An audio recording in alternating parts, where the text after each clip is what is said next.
আসসালামু আলাইকুম রহমতুল্লাহি ওয়া বারাকাতুহু। আমার সম্মানিত অডিয়েন্স, আমার সম্মানিত ভাই এবং বন্ধুরা, আমরা বারবার বলে আসতেছি আমাদের দেশে লামাযহাবী গয়রি মুকাল্লিদ যারা আছে তারা হলো গোমরাহ। আমি আমার থাম্বনেইলের মধ্যে দিয়েছিলাম যে এরা কি আহলে হাদিস নাকি শিয়া, এই ধরনের একটি থাম্বনেইল দিয়েছিলাম।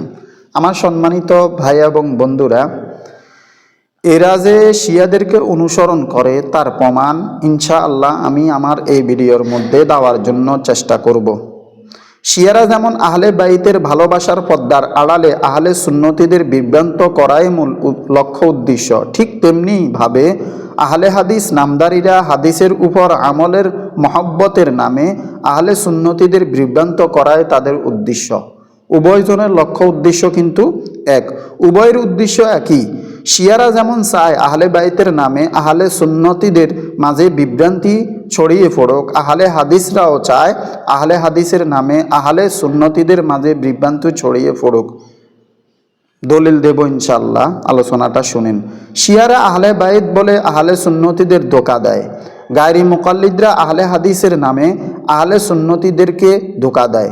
যেমন খারিজিরা আহলে কোরআনের নামে হযরত আলী রাদিয়াল্লাহু তাআলা আনহুকে ধোঁকা দিয়েছিল। শিয়াদের সাথে আহলে হাদিস দাবিদারের মিলসমূহ, তাদের মিলটা কেমন দেখেন। শিয়ারা যেমন ইজমা কিয়াসকে শরীয়তের দলিল মানে না, শিয়ারা কিন্তু ইজমা কিয়াসকে শরীয়তের দলিল কিন্তু মানে না, ঠিক তেমনিভাবে আহলে হাদিস লামাযহাবী গয়রি মুকাল্লিদরাও, আহলে হাদিস যারা আছে আমাদের দেশে লামাযহাবী গয়রি মুকাল্লিদ যারা আছে তারাও ইজমা কিয়াসকে কি মানে না। শিয়ারা ইজমা কিয়াস অস্বীকারী বলার দলিল মানহাজুস সুন্নাহ একটা কিতাব আছে, মানহাজুস সুন্নাহ একটি কিতাব আছে, এই কিতাবের প্রথম নাম্বার খণ্ডের 89 নম্বর পৃষ্ঠার মধ্যে এই কথাটি আছে। তারা কিন্তু স্বীকার করে না শিয়ারা। এখন আহলে হাদিসের মিল কিভাবে দেখেন।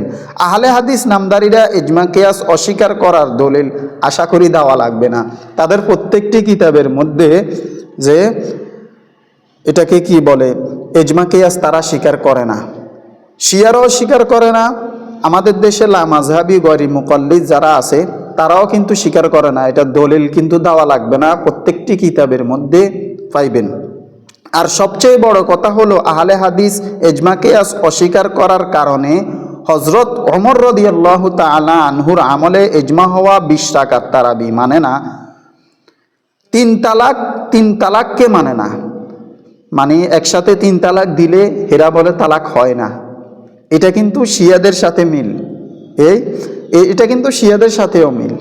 আহলে হাদিস লামাযহাবীরা 3 তালাক যদি দেন বলবে তালাক হবে না, তারা বলে তালাক হবে না। কিন্তু বেশিরভাগ ফোকাহে কেরাম, বেশিরভাগ মুহাদ্দিসিন কেরাম, মুফাসসিরিন কেরাম বলেন 3 তালাক দিলে হয়ে যাবে, তবে মাকরুহ হবে। তারা বলে কিন্তু হবে না, শিয়াদের সাথে মিল। এবার আসেন চার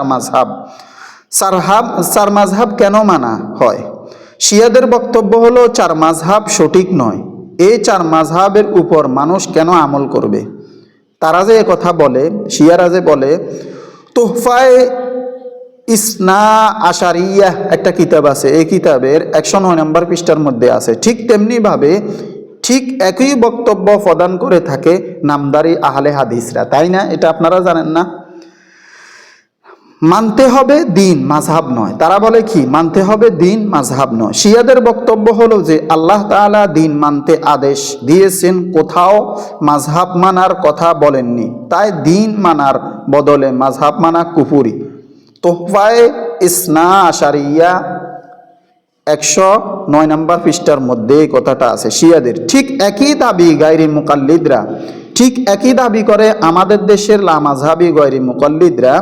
তারাও মাযহাব ও দিনের মাঝে ধোঁয়া বানিয়ে রাখে, প্রচার করে যে দিন এক জিনিস আর মাযহাব আরেক জিনিস, মাযহাব মানা মানি দিন মানা নয়, অথচ মাযহাব মানা মানি দিন মানা, মাযহাব মানা মানি কি দিন মানা। দিন মানার জন্যই মূলত মাযহাবের সৃষ্টি।